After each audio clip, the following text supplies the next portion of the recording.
خلفۂ راشدین کے بعد اگر کوئی دور آیا ہے تو وہ دور ہے سلطان صلاح الدین ایوبی کا. انگلستان کی پہلی بختر بن گاڑی کا جو ٹائٹل، جو اس کا نام تھا، وہ صلاح الدین ہے. ان سب نے اس کو ہاتھوں ہاتھ لیا اور کہا کہ اگر اس پہ آپ مووی بنائیں گے تو لوگوں کو جوڑنے والی بات ہے. یہ فلم ہالی ووڈ کی ٹاپ نوچ، ٹاپ کلاس فلموں میں سے. 90 کی دہائی سے آپ کے میڈیا نے طلاق کو عام کر دیا. تو بھائی ہمیں بھی ہو سکتا ہے چند سال لگیں ان چیزوں کو اللہ کے حکم سے ختم کرنے میں انشاءاللہ. یہی تو تھے مارٹن گپتل، یہی تو تھے کین ولیمسن جو بھاگ گئے تھے. اب جب واپس آئے وہ اپنے ساتھ مزیدار حلیم کے ڈبے لے کے گئے. خدارہ یہ ڈرامے بازی بند کریں کہ دونوں طرف کی حکومتیں جو ہیں وہ کرکٹ کو روک رہی ہیں. ہاں، حکومت روک رہی ہے وہ ہندوستان کی حکومت.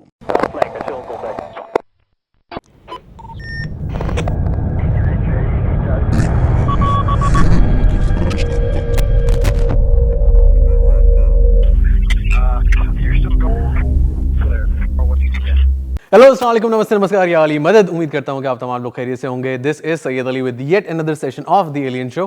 اور امید کرتا ہوں کہ آپ تمام لوگ خیریت سے ہوں گے جہاں کہیں بھی ہوں گے، اور جتنے لوگ آپ کے ارد گرد ہیں ان لوگوں کی زندگی میں خوشیاں بکھیرنے کی کوششیں کر رہے ہوں گے، اور اسی سے میرے خیال سے یہ دنیا ابھی تک چل رہی ہے. آج کا جو سیشن ہے وہ میرے لیے کافی امپورٹنٹ ہے، کیونکہ ایک ایسی شخصیت جن سے میں نے کافی کچھ سیکھا اور کافی عرصے سے میرا ان سے تعلق ہے، اور نہ کہ صرف ایک کام کرتے ہیں بلکہ بہت ساری جو ہے وہ شعبہ میں کافی مہارت رکھتے ہیں. He is a doctor, he is a cricket analyst, he is running a foundation, اور اب جو ہے وہ ابھی ہم آف ایئر بھی بات کر رہے تھے، کافی سارے ان کے پروجیکٹ کے بارے میں پتہ چلتا رہتا ہے. Ladies and gentleman, I am sure کہ جتنے بھی لوگ امریکہ میں ہوں گے ان کو ضرور بنام جانتے ہوں گے. ڈاکٹر کاشف انصاری آن دا شو. کاشف بھائی السلام علیکم. وعلیکم السلام، کیسے ہیں آپ؟ ٹھیک ہے؟ بالکل ٹھیک ٹھاک، آپ بتائیے. ماشاء اللہ آپ کا سیٹ اپ دیکھا اور بہت اچھا لگا، اور مجھے آپ سے اس سے کم کی امید تھی بھی نہیں کہ جو بھی کام آپ نے کرنا ہے ماشاء اللہ اسی لیول کا کرنا ہے اور بہترین ٹیم بنا کے کرنا ہے. So glad to be here. بہت شکریہ کاشف بھائی.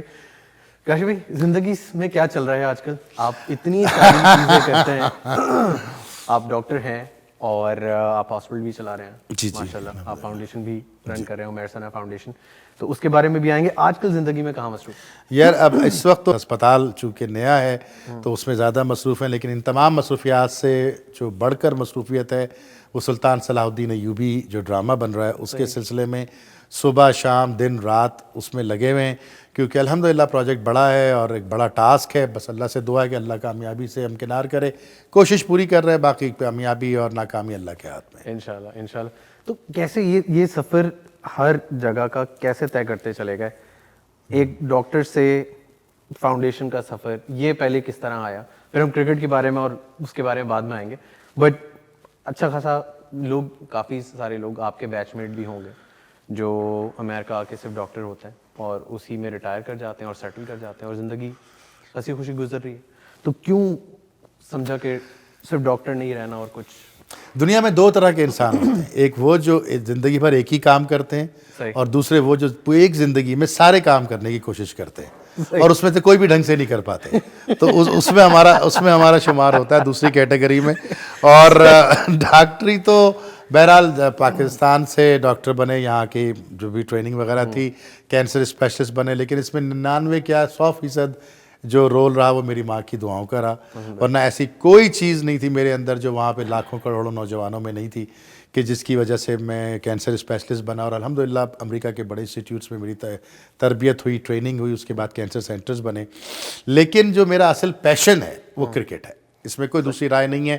کراچی میں پلے بڑے اور زندگی بھر اسی طرح سے کراچی کی گلیوں میں زندگی گزاری، تو اس کے نتیجے میں جو کرکٹ سے لگاؤ رہا اور کرکٹ کامنٹری سے اور انالیسس سے جو لگاؤ رہا وہ بچپن سے رہا اور ابھی تک ویسا ہی ہے. آج بھی جیسے میں پروگرام سے پہلے آپ سے بات کر رہا تھا کہ آج بھی میں ایک ٹی وی چینل کے اوپر تھا اور وہاں پہ انڈین جرنلسٹ تھے، اور جو حالیہ واقعات اور جو چیزیں ہو رہی ہیں کرکٹ میں، ایشیا کپ اور ورلڈ کپ کو لے کے، پاکستان کرکٹ ٹیم کو لے کر کے، اس پہ کافی دیر تک گفتگو رہی. تو کرکٹ میرا پہلا پیشن ہے، اور ڈاکٹری چونکہ ذریعہ معاش ہے تو وہ سلسلہ ہے. ہسپتال بزنس کا ہے تو بزنس کا شوق رہا، تو کیونکہ وہی والی بات کہ ایک ہی زندگی میں سارے کام کرنے، تو ماں کے دعا سے ہسپتال بھی بن گیا. ٹھیک چل رہا ہے، اللہ کا شکر ہے. اس کے بعد پھر یہ ٹی وی ڈرامہ سیریل یہ وہ بس. اور کچھ کتنے پیسے بنائیں گے؟ کتنے پیسے بنائیں گے؟ Good question. سوال یہ پوچھیں آپ مجھ سے کہ کتنے پیسے ضائع کریں گے. سوال کی زیادہ بنا رہے مناسب ہیں تو ظاہر ہاں وہ بنا رہے ہیں تو ہاں یہ بات بھی صحیح ہے. لیکن الحمدللہ اٹس اوکے. لیکن دیکھیں جو بڑی اچھی سی مثال ڈاکٹر سار احمد صاحب کا میں ایک لیکچر سن رہا تھا کہ جانوروں میں اور انسانوں میں یہی ایک مناسب سب سے زیادہ فنڈامنٹل فرق یہ ہوتا ہے جو ہمیں سمجھنے کی ضرورت ہے کہ زندگی کا مقصد کیا ہے. آپ وہی بات آپ نے شروع میں بڑی خوبصورت بات کی کہ ڈاکٹر ہوتے ہیں, امریکہ آتے ہیں, تعلیم حاصل کرتے ہیں, ریزیڈنسی کرتے ہیں, فیلوشپ ہم کرتے ایسے ہیں, بہت سارے لوگوں کو دیکھ رہے ہیں اور الحمدللہ وہ ہزاروں ہیں ماشاءاللہ, بڑے کامیاب ہیں, بینک بیلنس بھی ہیں, تو اسٹاک مارکیٹ میں بھی پیسہ ہے, تو ریئل اسٹیٹ بھی ہے. اللہ کا شکر ہے, اللہ تعالیٰ ان کے رزق میں اور برکت دے. لیکن زندگی کا مقصد اگر صرف یہی ہے کہ میں نے بہت سا ہیوی بینک اکاؤنٹ چھوڑ دینا ہے, 10-15 پراپرٹیز چھوڑ دینی ہیں, 15-20 مجھے کلینکس ہونے چاہیے, تو ٹھیک ہے, پھر یہی صحیح ہے, یہ سب تو یہی رہ جانا ہے. کیونکہ مسئلہ پتہ کیا ہے, مسئلہ یہ کفن میں جیب نہیں ہوتی, ایشو یہ ہے. اور میں یہ بات کو سمجھنے کی آج تک کوشش کر رہا ہوں, تو اگر سمجھنے میں شاید 2-4 کام اللہ ایسے کروا دے کہ زندگی کا مقصد پتہ چل جائے. اور مقصد زندگی کا اگر جس بھی شخص کو, چاہے آپ کی زندگی ہو میری ہو, اگر ہمیں ایک پرپز ہو نا, تو یہ فرق ہے انسان اور جانوروں میں کہ جانور تو جہاں منہ اٹھا سے سنگ سمائے وہاں سے نکل گئے, اور پھر کب زندہ ہوئے کب مر گئے ان کو پتہ بھی نہیں. انسانوں کے اندر اگر پرپز آف لائف موجود ہے تو ہر گزرتا ہوا لمحہ آپ کو کچھ سکھا کے جائے گا, ہر آنے والا لمحہ آپ کے لیے کوئی نہ کوئی بہتری کی امید رکھے گا, اور اس کو بہتر سے بہتر بنانا ایک انسان کا بحیثیت ایک انسان, بحیثیت ایک مسلمان, میں سمجھتا ہوں ہمارا فرض ہے. تو مقصد اگر آپ کا یہ ہے کہ جی میں نے ایک مطلب ڈاکٹری میں نمبر 1 بننا ہے, میں نے جناب کرکٹر نمبر 1 بننا ہے, میں نے پاکستان کے یا دنیا کے حالات ٹھیک کرنے ہیں, میں نے جناب کتاب لکھنی ہے, میں نے اپنے بچوں کے لیے, آنے والی نسلوں کے لیے دین میں اپنے جو بھی مذہب آپ کا ہے, جس طرح کے بھی آپ کی فیتھ ہے, جو بھی ہے, اس میں یہ مقصد حل کرنا ہے. کوئی آپ کو ورشپ ہاؤس بنانا ہے, مسجد بنانی ہے, چرچ بنانا ہے, مندر بنانا ہے, یا کسی طرح سے اپنے علم کو اگلی نسل تک منتقل کرنا ہے, یا اپنی اولادوں کی ایسی تربیت کرنی ہے کہ وہ دنیا کے لیے ایک مشعل راہ بن جائیں, وہ ایک صدقہ جاریہ بن جائیں. یہ مقاصد ہے چھوٹے چھوٹے. بھائی ماں کا مقصد ہے اولاد کی بہترین تربیت کرنا, وہ زندگی بھر اپنی گھر کے 4 دیواری میں بیٹھ کے ماں بچوں کی تربیت کرتی ہے, اور جب اولاد اس کی بڑی ہوتی ہے, تعلیم حاصل کرتی ہے, دنیا میں نام روشن کرتی ہے, تو اس کی زندگی کا مقصد اس کو مل جاتا ہے. تو اگر مقصد آپ کے پاس زندگی میں ہے تو یہ باقی چیزیں تو بڑی سیکنڈری ہوتی ہیں. یہ ہے اصل ایشو. تو کرکٹ سے لگاؤ بچپن سے, وہ ویسے میں نے تمہیں بتایا کہ کرکٹ سے میرا ابھی بھی اسی طرح سے تعلق ہے. ڈرامے کی کہانی یہ ہے کہ جن حالات میں ہم زندہ ہیں, میری عمر 55 برس ہو گئی ہے, ٹھیک ہے جی, 55 برس میں میں نے جس طرح دنیا کو تنزلی کا شکار دیکھا, انسان کو انسان کے خون کا پیاسا بنتے دیکھا, ایک دوسرے کی تفریق رنگ و نسل سے دیکھی, مذہب سے دیکھی, میں یہ سوچنے میں مجبور ہو گیا کہ آخر اس مسئلے کا حل ہے کیا. نفرتیں پھیلانے کے لیے تو 4 لفظ چاہیے ہوتے ہیں, وہ چنگاری کا کام کرتے ہیں, وہ آگ لگا دیتے ہیں. لیکن جس مذہب سے میرا تعلق ہے, جس نبی کو میں مانتا ہوں, جس اللہ کو میں نے سمجھا ہے, جس کتاب کو میں اپنے گھر کی زینت بناتا ہوں, اس کتاب میں تو لکھا ہے وَمَا أَرْسَلْنَاكَ إِلَّا رَحْمَةً لِّلْعَالَمِينَ, کہ ہم نے آپ کو پوری عالم کے لیے رحمت بنا کے بھیجا ہے. عالم میں چرند پرند بھی آتے ہیں, کیڑے مکوڑے بھی آتے ہیں, انسان بھی آتے ہیں, تو مجھے تو اس کا خلیفہ بنایا نا. جب آخری خطبہ میرا نبی دے کے جاتا ہے صلی اللہ علیہ وسلم, تو کہتا ہے اب تمہارا کام ہے کہ اس مقصد کو, اس پرپس کو, اس پیغام کو دنیا تک پہنچاؤ. تو جس دور حاضر کی مطلب حالیہ سے مطلب پچھلے چند 100 سالوں کے اندر اگر کوئی کیریکٹر آپ کو ملتا ہے تاریخ میں جس نے انسان کو انسان سمجھ کے بحیثیت ایک امیر ریاست ٹریٹ کیا ہو, جس میں نہ رنگ و نسل کی تفریق ہو, نہ مذہب کی تفریق ہو, نہ آپ کی کسی قبیلے کی تفریق ہو, اور قرآن کی اور اللہ کے رسول صلی اللہ علیہ وسلم کی صحیح عکاسی ان کے اقوال کی اور اسوہ حسنہ کی جس نے اگر کی ہو, تو وہ سلطان صلاح الدین ایوبی ہے. خلفائے راشدین کے بعد اگر کوئی دور آیا ہے, حضرت عمر بن عبدالعزیز کا 18 مہینے کا دور آپ نکال دیں تو وہ دور ہے سلطان صلاح الدین ایوبی کا, جس میں ایک عیسائی, ایک یہودی, ایک مسلمان صرف اس بنیاد کے اوپر ایک دوسرے کے دست و گریبان نہیں ہو سکتے کہ میں تمہارے مذہب سے کم ہوں یا تمہارا مذہب میرے مذہب سے کم ہے. مطلب یہ بات سمجھیے کہ حکمران مسلمان ہے, لیکن اس کی عدالت میں انصاف ملے گا چاہے آپ کسی بھی مذہب سے تعلق رکھتے ہوں. یہ چاہیے, یہ وہ چیز مجھے دنیا کو دکھانی ہے. جو ڈاکٹر جنید علی شاہ جو میرے پارٹنر ہیں, تم جانتے ہیں ان کو اچھی طرح, یہ ہے ہمارا مقصد کہ آج کی نسل کو نہ صرف یہ دکھانا کہ ہم مل جل کے رہ سکتے ہیں, ہم کو ایگزسٹ کر سکتے ہیں, ہم عزت ایک دوسرے کی اگر عزت رکھ سکتے ہیں, پیار کر سکتے ہیں, تو ہم کامن گراؤنڈز پہ بات کیوں نہ کریں, ہم تفرقہ کیوں ڈالیں. تو اس کے لیے کیا کر سکتا ہوں میں بحیثیت ایک معمولی سے انسان کے, میں کیا کر سکتا ہوں کہ میری آئندہ آنے والی نسلیں اس بنیاد پہ تفریق نہ کریں کہ یہ فلاں مذہب کا ہے, یہ فلاں خدا کو مانتا ہے, یہ فلاں جو ہے وہ عبادت گاہ میں جاتا ہے. نہیں, ہم بحیثیت مسلمان, بحیثیت امت محمدی صلی اللہ علیہ وسلم, ہمارا فرض بنتا ہے کہ ہم اللہ کے دین کی جو اصل مقصد ہے کہ ہم لوگوں میں کو ایگزسٹنس, انسانیت کا سبق, سب سے پہلے انسانیت کا سبق وہ ہم ہی تو سکھائیں گے, اور کون سکھائے گا. صحیح. علی دنیا نے ہر نظام ٹرائی کر لیا ہے, بری طرح منہ کے بل گر چکی ہے. کبھی تیل پہ لڑائی, تو کبھی زمین کے ٹکڑے پہ لڑائی, تو کبھی معدنیات پہ لڑائی, تو کبھی سیاست پہ لڑائی, کبھی مذہب پہ لڑائی. یہ سب نہیں ہو سکتا. اب ہمیں مل جل کے رہنا ہے, اور آئندہ آنے والی آپ کے چھوٹے چھوٹے بچے ہیں, میرے بچے ہیں, دیکھنے سننے والوں کے بچے ہیں, وہ ہم دنیا کو کس حال میں چھوڑ کے جا رہے ہیں. تو پھر وہ پوچھیں گے ہم سے, ہمارے بچے پوچھیں اچھا ابا آپ بات بڑی کر رہے ہیں, دکھائیے ایسا کبھی ہوا کہ سب مل کے رہیں. تو ہم کہتے ہیں آؤ دکھائیں ہم تمہیں. خلفائے راشدین ہم نہیں دکھا سکتے ٹی وی پہ, ان کے چہرے نہیں دکھا سکتے, شرعی مسئلے مسائل ہیں. آؤ پھر ہم سلطان صلاح الدین ایوبی کو پڑھتے ہیں. میں نے پڑھا, تھوڑا بہت پڑھا, پھر لوگوں کے ساتھ بیٹھا, اکابرین کے ساتھ بیٹھا, معززین کے ساتھ بیٹھا, محققین کے ساتھ بیٹھا, ان کی گفتگو سنی, ان سے سیکھا, کتابیں پڑھی, لٹریچر پڑھا, جتنا کچھ موجود ہے مواد. یہ ساری کہانی پہلے سنی, پھر ڈیسائیڈ کیا کہ میں ہی پروڈیوس کروں, میں ہی ایز اے فلم میکر اپنی جرنی شروع کروں, یا آپ نے پہلے سے سوچا ہوا تھا مجھے کچھ پروڈیوس کرنا ہے, کوئی کہانی آپ سوچ رہے تھے, یا اس طرف مطلب یہ خیال کیسے آیا کہ انصاری؟ بہت اچھا سوال ہے. اس کی بڑا لمبا جواب ہے. اس کی بڑی داستان ہے. داستان شروع ہوتی ہے کووڈ کے زمانے سے, کہ جب ڈرش ارطغرل ہم نے بیٹھ کے دیکھی کچھ قسطیں اس کی. اس کے بعد جیسے ہی کووڈ تھوڑا سا تھما, ہم فوراً گئے جا کے, ہم نے آپ نے دیکھا ویسے ارطغرل کو؟ جی پورا دیکھا میں نے. پسند آیا آپ کو؟ بہت پسند آیا. ایک ڈفرینٹ اسپیکٹ تھا, ڈفرینٹ کہانی تھی, ڈفرینٹ ماحول تھا, کیونکہ وہ کنونشنل ٹیلی ویژن وغیرہ دیکھنے کا تو ٹائم کبھی بہت اتنا ملا نہیں, لیکن جو بھی ملا اس کے اندر کوئی ایسی چیز نہیں دیکھی کہ جو آئندہ آنے والی نسلوں کے لیے مشعل راہ بن جائے, ان کے لیے ایک مثال بن جائے کہ مجھے فلاں جیسا بننا ہے, مجھے فلاں جیسا بننا ہے. تو میں نے وہ دیکھا تو اس میں مجھے اچھا لگا. پھر ہم اٹھ کے چلے گئے, میں, عدنان صدیقی صاحب, ہم اور ہمایوں کو میں نے بلایا کہ چلو یار چل کے ذرا سیٹ پہ گھومتے ہیں, کیونکہ وہ جو بنا رہے تھے ان سے میرا رابطہ ہوا. انہوں نے بہت کہا جی آئیے, بسم اللہ, اگر آپ ملنا چاہتے ہیں, دیکھنا چاہتے ہیں. تو انہوں نے ہم ان کے مہمان تھے, ہم گئے, انہوں نے بڑی خاطر مدارت کی. لیکن اس کے بعد پھر ہم 3-4 دن وہاں رکے, ہم نے لوگوں کو سمجھا, ہم نے ان کا ورک شاپ دیکھا, ہم نے ان کا پورا جو ریسرچ لائبریری ہے اس کو بیٹھ کے وقت گزارا وہاں پر. وہاں بیٹھے بیٹھے عدنان نے مجھے کہا کہ یار ان سے پوچھے کہ یار ہم کوئی فلم یا ڈرامہ مل کے کیوں نہیں بناتے. اب عدنان ٹرکش پاکستان کولیبریشن کیوں نہیں ہوتی. ہم نے کہا یار بڑا اچھا آئیڈیا ہے یہ. بہرحال وہاں سے بات چیت شروع ہوئی. تو زیادہ فلم تو ہمیں نہیں بنانی تھی, ڈرامہ وراما ہمیں ایسا کچھ بنانا نہیں تھا کہ ٹرکش ہیرو ہو اور پاکستانی ہیروئن ہو, یہ ہو وہ. ان سب چکروں میں تو خیر نہیں ہے, کیونکہ سب سے پہلے تو میری ماں میرا گلا دبا دیتی اور اس کے بعد جائیداد سے آگ کر دیتی اس سے پہلے, تو وہ بڑا خطرناک ہو جاتا. تو میں نے کہا نہیں بھائی یہ سب تو نہیں. لیکن پھر جب ہم ان کے اسکرپٹ رائٹرز کے ساتھ بیٹھے, بڑے مذہبی لوگ اور بڑے سلجھے ہوئے لوگ ہیں وہ, اور محمد بزداق کی ٹیم, یہ وہ ٹیم تھی محمد بزداق والی, اور کمال ٹیکڈن والی, یہ وہ ٹیمیں تھیں. بڑا ماحول کے ساتھ ہم ان کے ساتھ بیٹھے, انہوں نے بڑی عزت دی, بہت خیال کیا.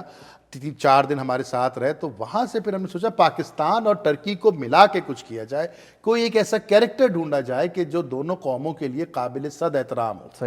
پھر ہمیں خیال آیا کہ طیب اردوان صاحب جو صدر ہیں ترکی کے, انہوں نے پاکستانی پارلیمنٹ اور سینٹ کے مشترکہ اجلاس میں خطاب سے ایک کیریکٹر کا ذکر کیا تھا جس کا نام ہے ترکی لالا, جو ایک بر صغیر کی ایک شخصیت تھے کہ جو خلافت موومنٹ جب شروع ہوئی تو انہوں نے اس کو لیڈ کیا علی گڑھ یونیورسٹی سے, اور مولانا محمد علی جوہر, مولانا شوکت علی صاحب کے ساتھ مل کر کے, اور پھر وہ باقاعدہ سے فزیکلی ترکی موو ہو گئے, وہاں پہ ان کی فوجوں کے ساتھ, خلیفہ کی فوج کے ساتھ, خلافت جو اس زمانے کے ترکی لالا کی, ان کی پوری ایک ہسٹری ہے.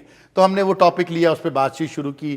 اچھا ابھی یہ ٹاپک چل ہی رہا تھا کہ فلسطین اور فلسطین میں موجود جو حالات ہیں جس طرح کے اور جس طرح کے وہاں کے لوگوں کے ساتھ مسئلے مسائل ہیں، وہ رمضان کا مہینہ آ گیا، 27ویں شب آ گئی، اور اس وقت پھر بیت المقدس کے اوپر جو ہے وہ وہاں پر خون ہوا، لوگ شہید ہوئے، لوگ زخمی ہوئے، اور وہاں سے پھر دل جو ہے وہ گرفتہ ہوا، کہ دل پریشان ہوا، آبدیدہ ہوا کہ آخر کب تک یہ چلتا رہے گا، کب تک ہم ایک دوسرے کے گلے کاٹتے رہیں گے یا ہم نفرتوں کے بیچ بوتے رہیں گے. وہی بات جو میں شروع میں آپ سے عرض کر رہا تھا. تو پھر میرے ذہن میں ایک آرٹیکل آیا بی بی سی کا کہ جو میں نے پڑھا تھا 2-3-4 سال پہلے سلطان صلاح الدین ایوبی کو لے کے، اور وہ بڑی detailed article B B C پہ ایک صاحب تھے، انہوں نے طاہر نام تھا شاید ان کا، انہوں نے لکھا تھا 20-25 پیج کا آرٹیکل. میں نے وہ آرٹیکل کھولا دوبارہ سے جو میں نے سیو کیا ہوا تھا، میں نے پڑھا. پھر ایک کتاب میرے پاس ہے جو ایوبی کے نام سے ہے، اور لیجنڈ آف سلطان ایوبی، یہ جوناتھن فلپ صاحب نے لکھی ہے، جو ہسٹری آف کروسیڈ کے پروفیسر ہیں یونیورسٹی آف لنڈن میں. میں نے وہ کتاب پڑھنا شروع کی، اور وہ کتاب جب پڑھی میں نے، یہ 1 ہفتے کی بات ہے، 1 ہفتے کے اندر اندر میں نے اس کو ختم کیا، اور میری آنکھیں کھلی کہ بھائی ایسا کیوں نہیں ہو سکتا کہ ہم ایسی شخصیت کے لیے ڈرامہ بنائیں، کہ اوپر ڈرامہ بنائیں یا اس کی بایوپک بنائیں کہ جس نے دنیا کو ساتھ چلنے کا ایک طریقہ بتایا جو خلفائے راشدین اور میرے نبی صلی اللہ علیہ وسلم اور پھر خلفائے راشدین کے بعد دنیا کو قابل قبول تھا. یہ وہ زمانہ رہا کہ جب عیسائی، یہودی اور مسلمان مل جل کے ایک دوسرے کے ساتھ زندگی گزار رہے تھے، اور سینکڑوں نہیں ہزاروں ایکڑ پہ اس کی ریاست پھیلی رہی، اور جہاں پر انسانیت کا قانون اور قرآن کی حاکمیت رہی. تو اس کو پھر میں نے دوسرے اینگل سے پڑھا. پھر ایک کتاب ہے داستان ایمان فروشوں کی، التمش صاحب نے لکھی ہوئی کتاب، اس کی 5-6 والیومز ہیں، اور بہت چھوٹا چھوٹا لکھا ہوا ہے، لیکن کسی اللہ کے نیک بندے نے مہربانی کی ہے مجھ جیسے آدمی کے لیے، اس کو انہوں نے یوٹیوب پر نریٹ کر دیا پوری کتاب، آڈیو بک بنا دی. آڈیو بک بنا دی. جب وہ آڈیو بک میں نے سننا شروع کی تو راتوں کی راتیں گزر گئیں، مطلب کتنے دن گزر گئے اور وہ ختم نہ ہو. اور میں نے اس سے اتنا کچھ سیکھا کہ جناب جس طرح تفسیر قرآن اور اسوہ رسول صلی اللہ علیہ وسلم ہے، اس کی صحیح عکاسی آج کے زمانے میں تو یہ صاحب سلطان صلاح الدین ایوبی کی زندگی میں. تو پھر میں نے عدنان سے بات کری، ہمایوں سے، جنید سے، تو پھر ہم نے کہا چلو ہم اس پہ بات کرتے ہیں. پھر محمد بزاق صاحب سے بات کی، اور اس کے بعد اپنے ایکلیف فلمز کے جناب ایمرک کونک صاحب سے بات کی، پھر کچھ اسکرپٹ رائٹر سے بات کی، پھر لندن میں یونیورسٹی آف لندن کے محققین جیسے جوناتھن فلپ صاحب ہیں ان سے بات ہوئی. ان سب نے اس کو ہاتھوں ہاتھ لیا اور کہا کہ اگر اس پہ آپ مووی بنائیں گے تو لوگوں کو جوڑنے والی بات ہے. میں نے کہا اچھا بتائیے جوڑیں گے کیسے، کہ میں نے تو پڑھ لیا، اب آپ مجھے سمجھا دیجئے. تو پتہ چلا ناروے میں ہر سال 19 جون کو سلطان ایوبی ڈے منایا جاتا ہے. اچھا جناب عالی، آدھے زیادہ ہم شور کہ آپ لوگوں کو بھی نہیں پتا ہوگا. کسی کو نہیں پتا یہ بات، کیونکہ وہ وہی والی بات ہے، کو ایگزسٹنس، انسانیت سے محبت، انسانیت سے پیار، جو میرے رسول صلی اللہ علیہ وسلم کی تدریس کا سب سے پہلا نقطہ رہا. اس کے بعد پھر جناب اپنے انگلستان کی پہلی بختر بن گاڑی کا جو ٹائٹل، جو اس کا نام تھا، وہ صلاح-ڈین ہے. اسکاٹ لینڈ کی یہ بھی نہیں پتا ہوگا، پہلی بحری بیڑے کا نام صلاح-ڈین ہے. آپ اندازہ لگائیے کہ آج بھی جو وہاں کا پڑھا لکھا طبقہ ہے، جو کہ اپنی جڑوں سے وابستہ ہے اور وہ پڑھتا پڑھاتا ہے، وہ سلطان صلاح الدین ایوبی کی اتنی ہی عزت کرتا ہے کہ جتنی کی وہ جس کے وہ مستحق ہیں. اور جو نہیں جانتے وہ مسلمان ہیں، جو نہیں جانتے وہ لوگ ہیں جو اسی قرآن کو پڑھتے ہیں جس کو پڑھ کے اس نے سالوں حکمرانی کی اور انسان کو انسانیت سکھائی. تو ہم نے پھر اس کو مزید پڑھا. میں نے کچھ اور کتابیں میری نظروں سے گزریں، اور اس میں ٹرکش رائٹرز کی بھی کتابیں تھیں، اور اس میں پھر جناب 1-2 میرے سامنے جو ہیں وہ فرینچ رائٹرز کی کتابیں گزریں. میں اپنی پڑھائی کرتا رہا، میں اپنا تھوڑا بہت، کبھی 1 پیراگراف یہاں سے، کبھی 4 پیراگراف وہاں سے، ٹاپک سوچ کے کہ کس موقع پہ کیا طریقہ کار اختیار کیا گیا ریاست چلانے کے لیے، حکومت چلانے کے لیے، انسانوں کو انسانوں سے محبت سکھانے کے لیے، اور ان تمام چیزوں کو جوڑنے والی کیا چیز تھی، وہ تھی قرآن کی تعلیمات.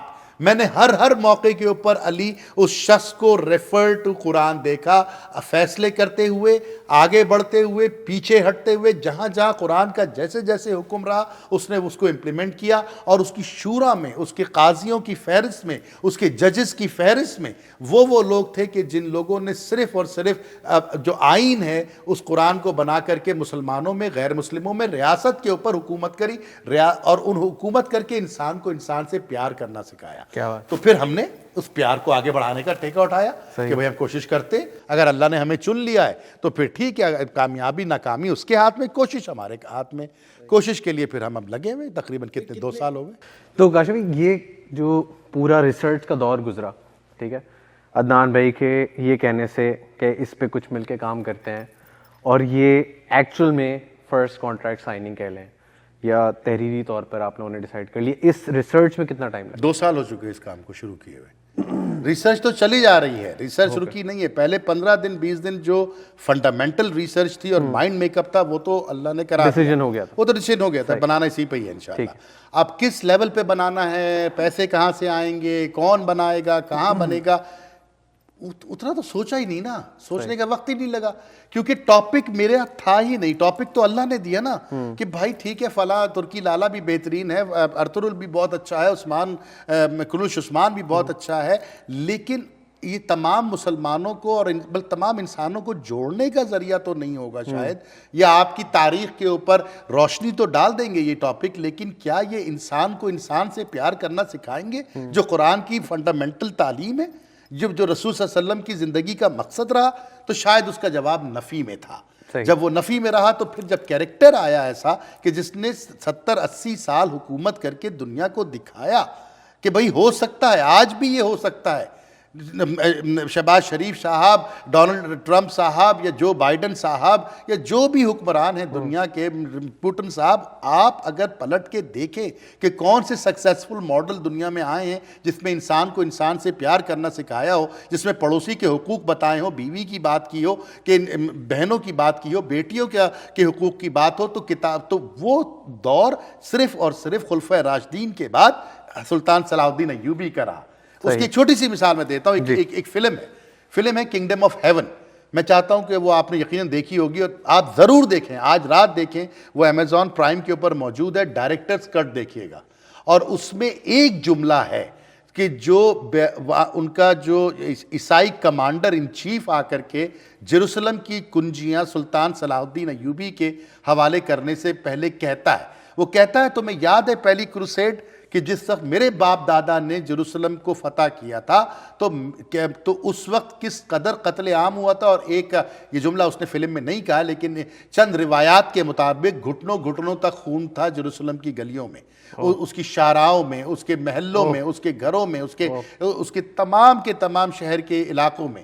تو اس سلطان صلاح، اب اگر آج تم کو میں کنجیاں دے دوں جیروسلم کی تو اس بات کی کیا گارنٹی ہے کہ تم ان چیزوں کا بدلہ نہیں لوگے؟ تو سلطان صلاح الدین، اس میں ہسٹری میں دوسرے جملے موجود ہیں، فلم میں بھی بڑا خوبصورتی سے اس کو بیان کیا گیا۔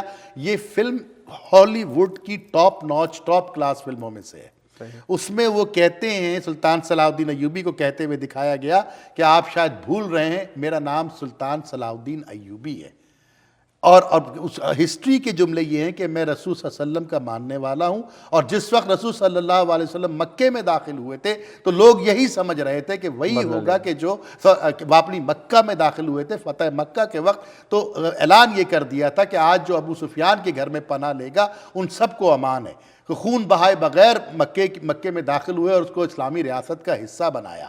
تو وہ تعلیمات کی جو عکاسی موجودہ دور میں کی گئی ہے وہ سلطان صلاح الدین ایوبی کی ہے۔ تو میرا مقصد یہ تھا کہ ہم اس چیز کو، اس ٹاپک کو جب ہم نے پڑھا، جب دیکھا تو ہم نے کہا بھائی اب یہ تو ہمارا کام ہی نہیں، یہ تو کام جس کا ہے اس نے دماغ میں ڈالا، اس نے ذہن میں ڈالا، اب رستے وہی بنائے گا۔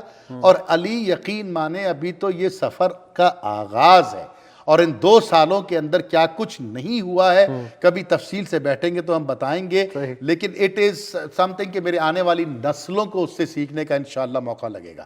لیکن جس دن یہ اسی سال تیار ہو رہی ہے, اسی سال انشاءاللہ تعالیٰ ایئر ہو رہی ہے, اور دنیا کے تقریباً 96 سے لے کے 105 ممالک میں یہ دکھائی جائے گی انشاءاللہ, اور عربی زبان میں, اردو زبان میں, کتنے ایپیسوڈز ہیں؟ تقریباً 250 سے 350, کیونکہ تاریخ بہت لمبی ہے. آپ کو یہ سن کر بڑی حیرت ہوگی بھائی کہ ارطغرل کے اوپر 1.5 صفحے کی ہسٹری ہے. پورے ترکی کے تمام کتب خانوں میں, تمام لائبریریز میں, تمام ان کے جو آرکائیوز ہیں ان کو کھنگال لیجئے جو 1.5 صفحہ ملتا ہے ارطغرل پہ. اس 1.5 صفحے کو لے کے 484 قسطیں بنا دی انہوں نے. اور سلطان صلاح الدین ایوبی پر مستند کتابوں کی تعداد اگر صفحات گنے جائیں تو 1,13,000 سم تھنگ کے قریب ہیں, جس میں سے آدھے سے زیادہ غیر مسلموں نے لکھے ہیں. سلطان صلاح الدین ایوبی کے دور کے, سلطان صلاح الدین ایوبی کے دور سے پہلے کے بھی اور بعد کے بھی, جس کے اندر جناب شیٹلون کا بھی ذکر ہے, رچرڈ لائن ہارٹ کا بھی ذکر ہے, فرینک کا بھی ذکر ہے, پورا جو سلسلہ رہا. اور مستند تاریخ دانوں کی جو کہ باقاعدہ میچ کرتی ہیں. یہودیوں نے بھی لکھی ہیں کتابیں, عیسائیوں نے بھی لکھی ہیں, مسلمانوں نے بھی لکھی ہیں. 19-20 فرق اگر ہٹا دیا جائے تو تاریخ کہیں مسخ نہیں کی گئی, کہیں پر فیبریکیشن نہیں کی گئی. سب لوگوں کی مشترکہ رائے رہی سلطان صلاح الدین ایوبی کے بارے میں. جو کہا گیا رچرڈ لائن ہارٹ کا مشہور جملہ کہ میری یہ دعا ہے کہ اگر کسی کو کوئی دشمن ملے تو اس ایوبی جیسا دشمن ملے. یہ عالم تھا اس کا کہ اتنی عزت, اتنا وقار, اتنا مقام. کیونکہ ٹھیک ہے ہمارے ڈفرینسز ہیں, لیکن ہم پہلے انسان ہیں. ایک دوسرے کی عزت کا سبق اسی زمانے میں اسی طرح سے انہوں نے کر کے دکھایا. تو ایک لمبی اس کی ایک روداد ہے, ایک پورا سفر نامہ ہے بقول ڈاکٹر جنید کے کہ ہم تو کتاب لکھیں گے انشاءاللہ جس دن اللہ ہمیں عزت دے اور یہ ڈرامہ کامیاب ہو انشاءاللہ. تو کاشفی, یہ جو پیریڈ ڈرامہ ہوتے ہیں یا ہسٹری کے ڈرامہ ہوتے ہیں, ان کا سنس پروڈکشن سے میرا بھی تھوڑا بہت تعلق ہے, تو ان کی پروڈکشن میں بہت سارے پرابلمز آتے ہیں. کیسے دکھائیں گے وہ دور, کیسے ہوگا وہ دور, کیا, کیونکہ آپ نے بھی پڑھا ہے اور سمجھا ہے اور اس طرح کا ہی دکھانا ہے. تو کس طرح سے, اب میں نے فوٹیجز دیکھی ہیں جو آپ نے بھی ایک ٹور بھی کروایا تھا, وہاں پہ لوگوں کو لے کے گئے تھے اور وہ پورا شہر بن رہا ہے. تو وہ سارا سیٹ بنانا یا شہر بنانا وہ کتنا مشکل تھا؟ یہ سیٹ بنانا ایسا ہے جیسے کہ کراچی میں بیریا ٹاؤن ہے ماشاءاللہ, یقین مانے قسم سے واقعی. ہم نے شروع کیا 5 ایکڑ سے, اور اس وقت اندازہ ہے 50 کو ہم کراس کر چکے ہیں ماشاءاللہ, کر چکے ہیں. اور آپ اپنے سکرینز پہ اپنے ناظرین کو یہ دکھائیں گے جو میں تصاویر آپ کے ساتھ شیئر کروں گا, جو ریسنٹ تصاویر ہیں. 2 سال سے یہ سیٹ بن رہا ہے اور اب 95% کمپلیٹ ہوا ہے, اور بنتا چلا جائے گا جیسے جیسے سٹوری آگے بڑھتی چلی جائے گی انشاءاللہ. کیونکہ دیکھو بھائی مسئلہ کیا ہے, مسئلہ یہ ہے کہ مولانا ابوالعلا مودودی صاحب رحمۃ اللہ علیہ صاحب کی 5 جلدیں تفسیر قرآن کی. صحیح, 5 جلدیں, ٹھیک ہے جی. تو 5 سیزن تو اس کے انشاءاللہ بنیں گے, سیدھی سی بات یہ. اچھا جی, اب آپ مجھ سے, اب آپ کے غیر مسلم بھی سامعین ہیں, ناظرین ہیں, کھل کے بات کرتے ہیں نا تاکہ اس میں کوئی ڈھکی چھپی چیز نہ ہو. بات یہ ہے کہ میں جیسے پہلے عرض کیا کہ ہر نظام کو ٹرائی کر لیا نا, اب ذرا سا اس کی طرف پلٹ کے دیکھتے ہیں جو کامیاب ترین نظام دنیا میں رہے ہیں, چاہے وہ عیسائیوں کے زمانے میں رہے ہوں, چاہے مسلمانوں کے زمانے میں رہے ہوں, چاہے کسی اور زمانے میں رہے ہوں. تو ہر چیز کا جو حل ہے, جو یوز کیا گیا, جس طرح سے امپلیمنٹ کیا گیا, اس کو دکھایا گیا, وہ سلطان صلاح الدین ایوبی کے دور میں قرآن کو لے کر ہے. مثال کے طور پر سب سے بڑا ایشو آپ کے بہت بڑا ایشو ہے کہ صاحب عورت کے ساتھ تو بڑی زیادتی ہو رہی ہے دنیا میں. سب سے مظلوم, اور آپ اپنے ٹیلی ویژن کو اٹھا لیں, ہندوستان کے ٹیلی ویژن کو اٹھا لیں, جس کے مرضی آپ اٹھا لیں, سب اگر ڈرامہ ہٹ کرانا ہے تو عورت کو روتے ہوئے دکھا دو. اور ہمارے یہاں کی جو خواتین ایکٹریسز ہیں ان کے with all due respect to them, اگر ان کو رونا آتا ہے تو وہ کامیاب ترین ایکٹریس ہے. ٹھیک ہے جی, بہت ہی سینسیٹیو ایشو ہے. قرآن اس کا حل دے رہا ہے نا آپ کو کہ آخر یہ عورت کو گھر کی لونڈی کس نے بنایا؟ آپ کے معاشرے نے بنایا. اس کا دین سے کوئی لینا دینا نہیں ہے. دین اگر امپلیمنٹ ہو رہا ہوتا, کتاب امپلیمنٹ ہو رہی ہوتی, تو آج ایک دوسرا معاشرہ دیکھنے کو ملتا. تو وہ جو سورہ نساء کی آیات ہیں کہ جس میں عورت کے حقوق اور لڑکیوں کے وراثت میں حقوق اور یہ ان کا فائدہ اور یہ ان کا حق اور یہ سب چیزیں, وہ ہم اس ڈرامے میں دکھانے کی کوشش کریں گے انشاءاللہ, مختلف سچویشنز کریٹ کر کے, تاکہ وہ سچویشن جو ہمارے بر صغیر کے ڈراموں میں ہوتی ہے کہ عورت کے ساتھ کتنا ظلم ہو رہا ہے, میری آنے والی نسلوں کو یہ پتا ہو کہ یہ ظلم جو ہو رہا ہے یہ قرآن سے دوری کی وجہ سے ہو رہا ہے, یہ ضابطہ اخلاق سے دوری کی وجہ سے ہو رہا ہے. میرا ضابطہ اخلاق تو کچھ اور بتاتا ہے. یہ سب چیزیں جو ہیں یہ اگر صحیح طرح سے آنے والی نسلوں کو بتا دی جائیں تو انشاءاللہ امید ہے کہ 50 سال بعد 40 سال بعد جو اگلی نسل آئے گی وہ ان چیزوں سے سبق حاصل کر کے معاشرتی مسائل کا حل اس کتاب میں ڈھونڈے گی جو 1500 سال پہلے ہمارے پاس آ چکی تھی. یہ ہے اصل مقصد. اب آپ کا سوال کہ جی بڑے پروڈکشن, کیونکہ آپ سے زیادہ بہتر کون جانتا ہے بھائی, آپ تو ماشاءاللہ اس فیلڈ کے بادشاہ ہیں, اور ابھی سے نہیں ہے بلکہ جس زمانے میں ہم ٹیلی ویژن آن نہیں کر پا رہے ہوتے تھے آپ ماشاءاللہ پروڈکشن کرتے ہیں, بلکہ اب تو ابھی بھی نہیں کر پاتے. اور سچی بات تو یہ ہے. تو بھائی میرے ایک مسئلہ نہیں ہے, سب سے بڑا مسئلہ, کیونکہ ہم تو جاہل ہیں اس معاملے میں, سچی بات وہ جو, لیکن جن لوگوں کے ساتھ ہم کام کر رہے ہیں وہ انہوں نے ایل پرسلان بنایا, آج کل پاکستان میں دکھایا جا رہا ہے. اس سے پہلے سیلجوک بنایا, اس کے بعد پھر یونس ایمرے, جو سب سے اہم ان کی پروڈکشن ہے وہ یونس ایمرے ہے. یونس ایمرے دیکھا جائے, اس کی پروڈکشن دیکھی جائے, اس کے ڈائلاگز, اس میں ریفرنسز, اس کے اندر ایکٹنگ, اس کے اندر پورا جو انہوں نے سین کریٹ کیا. ہمارے لیے مشکل یہ ہے کہ ہمیں 5 بڑے دور مطلب علاقے دکھانے ہیں. جیروسلم نمبر 1, دمشق نمبر 2, قاہرہ نمبر 3, اس کے بعد اپنا کیا کہتے ہیں فرانس کے باقاعدہ اس کی سڑکیں, اس کی گلیاں, کس طرح سے وہ جناب اس زمانے میں جو پہلی کروسیڈ سے پہلے کا جو پورا سلسلہ تھا, کس طرح سے پوپ کی جو زمانے میں ان کی پوری سیاسی صورتحال, ان کی معاشرتی صورتحال, ان کی مالی صورتحال, ان کی شہر دکھانا ہے, معاشی صورتحال پورا دکھانا ہے. وہ چوتھا ہمارا. پھر 5واں وہ دور کہ جب جیروسلم فتح ہو گیا. اب فتح ہونے کے بعد انسانوں کو انسانوں کے قریب لانا کیسے ہے, اب اس نظام عدل کو کیسے نافذ کرنا ہے کہ جو 1400-1500 سال پہلے میرا نبی میرے ہاتھ میں کتاب کی صورت میں دے کر اور عملی طور پر سکھا کے بھی چلا گیا. وہ جو ہوا, جو پریکٹیکلی ہوا, ہم نے یہاں کہانیاں نہیں کی علی. ایک کیس اس میں دکھایا جائے گا کہ جناب ایک کیس یہودی نے کیا ہے سلطان صلاح الدین ایوبی پہ کہ یہ آپ نے ریاست کے کسی کام کو پورا کرنے کے لیے میری زرعی زمین پر سے پانی کا وہ حصہ کاٹ دیا جس سے میری زرعی زمین سیریاب ہوتی تھی.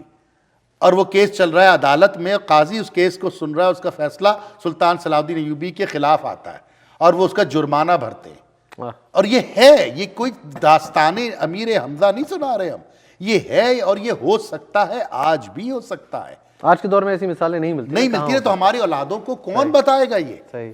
تو یہ ہمارے آنے والی نسلوں کو یہ کون بتائے گا؟ وہ کتابیں پڑھنا بھول چکے ہیں, وہ تاریخ میں جھانکنا بھول چکے ہیں, وہ تو اپنے ارد گرد دیکھتے ہیں چیزوں کو اور سمجھتے ہیں یہی صحیح ہے اور یہی غلط ہے, یہی اسی میں سے کچھ اچھے سے اچھا نکالو. تو یہ بہت بڑے بڑے مسائل ہیں. 5 دور دکھانے ہیں, 5 علاقے دکھانے ہیں, پھر ان کی گرینڈیوسٹی دکھانی ہے, پھر اس کے اندر وہ ایکٹروں کی جناب باڈی لینگویج, ان کی ٹریننگ, ان کی لینگویج کا ایشو, ان کے بولنے کا ایشو, ان کے میک اپ کے ایشوز, ان کے کاسٹیوم. یا 3000 قسم کے تو ماشاءاللہ کاسٹیومز ہیں اس میں, 3000 قسم کے, 3000 نہیں ہے, 3000 قسم کے. کہ پگڑیاں جو باندھتے تھے سروں پر, عرب دوسرے انداز سے باندھتے تھے, ٹھیک ہے جی, بغداد بھی تو دکھایا نا آپ نے, وہ ایک الگ انداز سے باندھیں گے. اس کے بعد آپ دکھا رہے ہیں کہ صاحب وہاں پر کائرو بھی ہے, کائرو کے لوگ دوسرے انداز سے کرتے ہیں. یہودی جو ہیں وہ ایک دوسرے انداز سے ان کو دکھایا, مذہب سے تعلق رکھنے والے بھائیوں کو. کرسچنز کے جو ڈریسز ہیں, جو ان کی باڈی لینگویج ہے, وہ ایک الگ انداز سے ہے. ان کی خواتین کا لباس مختلف ہے, مسلمان خواتین کا لباس مختلف ہے. بچوں کی جو پوری فرٹرنیٹی دکھائی گئی وہ ایک مختلف انداز سے ہے. پھر اس میں کچھ حصہ سب کانٹیننٹ کا بھی دکھایا گیا ہے کہ وہ کس طرح سے لوگ مائگریٹ ہو کے کائرو آتے ہیں سلطان صلاح الدین ایوبی کے زمانے. بہت بڑی ٹیم کام کر رہی ہوگی ہم شور آپ کے ساتھ, کیونکہ ہم سمجھتے ہی ہیں کہ کتنا مشکل ہے پروڈکشن کے ان مراحل سے گزارنا, لیکن جو بھی ٹیم آپ کے ساتھ کام کری کافی سارے لوگ انوالوڈ ہیں. جی تقریباً میرا خیال ہے کہ ٹیم 250-300 لوگوں کی ٹیم ہے. سب کو اگر ملا لیا جائے جو پچھلے 1.5-2 سال سے کام کر رہی ہے, اور انشاءاللہ 3 سال تک اور کرے گی, 3-4 سال تک کرے گی. اور اس کے 5 سیزنز آپ دیکھیں, 5 سیزنز تو اگر اللہ کا حکم ہوا تو انشاءاللہ ہوں گے. بہت کچھ ڈیپینڈ کرتا ہے کہ ہم کتنا اس مقصد میں کامیاب ہوتے ہیں. شروع کے 10, 20, 30, 40 قسطوں میں اندازہ ہو جائے گا. اگر اللہ نے عزت دینے کا فیصلہ کر لیا تو کم از کم 5 سیزن, کیونکہ 5 جلدیں ہیں تفسیر کی, وہ تو بننی ہیں انشاءاللہ. باپ کا کیا حق ہے, بیٹے کا کیا حق ہے, پڑوسی کا کیا حق ہے, کیسے تمہارے گھر سے کھانے کی خوشبو پڑوس میں چلی گئی, جب اس کے گھر میں کھانے کو نہیں تھا؟ کیسے اس کے گھر کی کھجور تمہارے گھر میں گری اور تمہارے بچوں نے کھا لی بغیر اجازت کے؟ کیسے حرام کھلا دی تم نے اپنے بچوں کو؟ یہ سب باتیں تو دکھانی ہے نا، بتانی ہے نا، اپنی اولادوں کو بتانا ہے نا۔ صحیح صحیح تو پھر وہ اس کا پھر ایک مقصد ہے، تو مقصد اگر اللہ نے عزت دی تو میرے بھائی بہت بہت دور تک جانا ہے انشاءاللہ۔ صحیح۔ اور کتنے ملکوں میں آپ کہہ رہے تھے، کتنی زبانیں؟ 96 to 105 اور زبانیں 6 سے 7۔ ٹرکش ہے، اوریجنل ہے۔ اور اس کے پریمیئر بھی کریں گے مختلف ملکوں میں؟ یہ سب تو یار ان کا کام ہے نا، جو پروڈکٹ جو وہ ہیں، کیا کہتے ہیں، ڈائریکٹر، ان کی جو ٹیم، مارکیٹنگ ٹیم جو ٹرکی کی ہے، جس نے ارطغرل کیا، جس نے کرولش کیا، یہ سارے وہ لوگ کریں گے۔ ہمارا کام یہ ہے کہ وہ ممالک، چند ممالک جیسے کہ دبئی ٹو کہتے ہیں، تھوڑا ٹی وی چینل ہے، ان لوگوں نے بہت انٹرسٹ شو کیا ہوا ہے۔ اسی طرح سے جناب آپ کا بیم چینل جو قطر کا چینل ہے، الجزیرہ والوں کا چینل ہے یہ، ان کا بہت بڑا انٹرسٹ ہے کہ ہم اس کو عربی میں فوراً ڈب کر کے بھیجیں۔ ان کے آرٹسٹوں کی ایک فہرست ہے ہمارے پاس جن کو ہمیں اس میں استعمال کرنا ہے مختلف وقتوں میں۔ تو الحمدللہ پاکستانی آرٹسٹوں نے باقاعدہ آڈیشن دیے اور اپنے ٹیلنٹ کی بنیاد پہ اس پوری سیریل کا وہ حصہ بنیں گے انشاءاللہ۔ انشاءاللہ۔ چلے نہیں کاشف بھائی، اس میں تو اس کے لیے تو بہت ساری دعائیں، اور ہم شور یہ تو پروجیکٹ چلتا رہے گا، اور اس کے بیچ میں میرا انشاءاللہ استنبول چکر لگے گا تو ہم ضرور۔ آپ میرے مہمان ہیں، آپ جب آنا چاہو علی، میں تو I'll be honored and privileged۔ اس سال ہمارا ارادہ ہے، میں بھی بتا دیتا ہوں، ارلی فال میں اس کی ریڈ کارپٹ میوزک لانچ جسے کہیں گے آپ، وہ انشاءاللہ تعالیٰ اس میں ہوگی، اور میٹ اینڈ گریٹ، 2 دن کا ایونٹ ہوگا۔ اور کتنے ٹریکس بتائے تھے آپ نے؟ 52 ٹریکس تو اس وقت ہمارے پاس ہیں، and we are probably looking at about close to 100 کے قریب تو ہوں گے انشاءاللہ۔ اس میں ہندوستان کے مشہور موسیقار اور کمپوزرز، ان کا بھی ایک حصہ ہے۔ اس میں پاکستان کے بڑے نام ہیں، ان سے ہم درخواست کر رہے ہیں کہ وہ اس کا حصہ بنے۔ آصف مظہر صاحب جو مطلب پاکستان کے نمبر 1 اس وقت ہیں، وہ اس کا حصہ آلریڈی بن چکے ہیں ماشاءاللہ۔ اس طرح سے واجد صاحب ایک ہیں، وہ اس کا حصہ ہیں، اور بڑے بڑے نام ہیں۔ اللہ تعالیٰ نے چاہا تو انشاءاللہ سب اس میں شامل ہوں گے، کیونکہ مقصد کیا ہے؟ مقصد ہے سب کو ساتھ لے کے چلنے۔ بالکل۔ ہم تو یہاں جانی ڈیپ صاحب سے بھی بات کر رہے ہیں، لیام نیسن سے بھی بات کر رہے ہیں۔ بات کرنے میں تو کوئی حرج نہیں ہے نا، اللہ تعالیٰ دل میں ڈالنے والا ہے۔ ہاں تھوڑی مالی مشکلات پڑیں گی اس سے، لیکن جو اللہ یہاں تک لایا وہ آگے بھی لے جائے گا انشاءاللہ، کیونکہ سب مل کے چلے نا۔ یہاں کے بھی لوگ آئیں، ہندوستان کے بھی آئیں، پاکستان کے بھی آئیں، ترکی کے بھی آئیں، اپنے قطر کے بھی آئیں، تاکہ تمام لوگوں کو، کیونکہ وہ کیریکٹر ایسا ہے نا، اور کیریکٹر ایسا، اور اس کے بعد اس کی تعلیمات، ہم نے تو پورے عالم کے لیے آپ کو رحمت بنا کے بھیجا ہے، تو میں تو چاہتا ہوں اس ڈرامے میں پورے عالم کے لوگ کام کریں اور بتائیں کہ قرآن کیوں امپلیمنٹ کرنا ضروری ہے۔ سارے نظام ٹرائی کر لیے نا، اور ذرا کچھ ایک دفعہ اس کو بھی ٹرائی کر لیتے ہیں۔ صرف پروڈکشن ویلیو سن کے مجھے نہیں لگتا کہ پاکستان سے کوئی چیز ایسی کولیبریشن میں بھی کبھی انیشیٹ ہوئی ہے جو اتنے میسو لیول پہ ہو، اور آئی ایم شیور یہ آپ کو بہت سارے لوگ کہتے ہوں گے کہ کاشف بھائی یہ بہت بڑا پروجیکٹ ہے، اور یہ اسی لیے میرے خیال سے اس میں ٹائم بھی زیادہ لگ رہا ہے اور کام بھی زیادہ ہے، اور شاید اس کی سکسیس بھی اتنی زیادہ ہوگی انشاءاللہ۔ دعا کریں، اور یہ سچی بات یہ ہے کہ ڈاکٹر جنید علی شاہ اور میں نے سوچا بھی نہیں تھا کہ ہم اس لیول پہ پہنچیں گے، اور لیکن اللہ رستے بنا رہا ہے علی، سب اللہ رستے بنا رہا ہے۔ آپ کو ایک ڈائلاگ کے اندر انشاءاللہ اس میں آپ کے لیے، میرے لیے، آئندہ آنے والی نسلوں کے لیے ایک سبق ہوگا انشاءاللہ، اور اس کے اندر ہم وہ تمام چیزیں ڈالیں گے کہ جو نئی نسل کو چاہیے۔ آپ کو عشق کرنے کا شوق ہے، ہم عشق بھی دکھائیں گے اس میں۔ ہم آپ کو اس میں میوزک کا شوق ہے، ہم میوزک بھی دیں گے اس میں آپ کو اس طرح کی۔ آپ کو اس کے اندر ایکشن تھرلر کا شوق ہے تو وہ بھی دیں گے، جاسوسی دیکھنی ہے آپ کو تو وہ بھی دیں گے اس کے اندر۔ اس میں جناب اگر خواتین کی آپس کی جو ہوتی ہے چپلش نوک جھوک ہوتی ہے وہ دیکھنے کا شوق ہے تو وہ بھی دکھائیں گے آپ کو، کیونکہ یہ نارمل ہیومن بیہیویئر ہے نا، بنایا کچھ نہیں ہے، تاریخ کا حصہ ہیں وہ چیزیں، وہ ہم دکھائیں گے آپ کو۔ لیکن پھر اس سے باہر کیسے نکلنا ہے، اس سے بہتر، اس سے اچھے آؤٹ کم کیسے نکالنے، وہ بھی ہم دکھائیں گے کہ کس طرح اس زمانے میں نکلے، آپ بھی نکال سکتے ہیں ماشاءاللہ۔ صحیح۔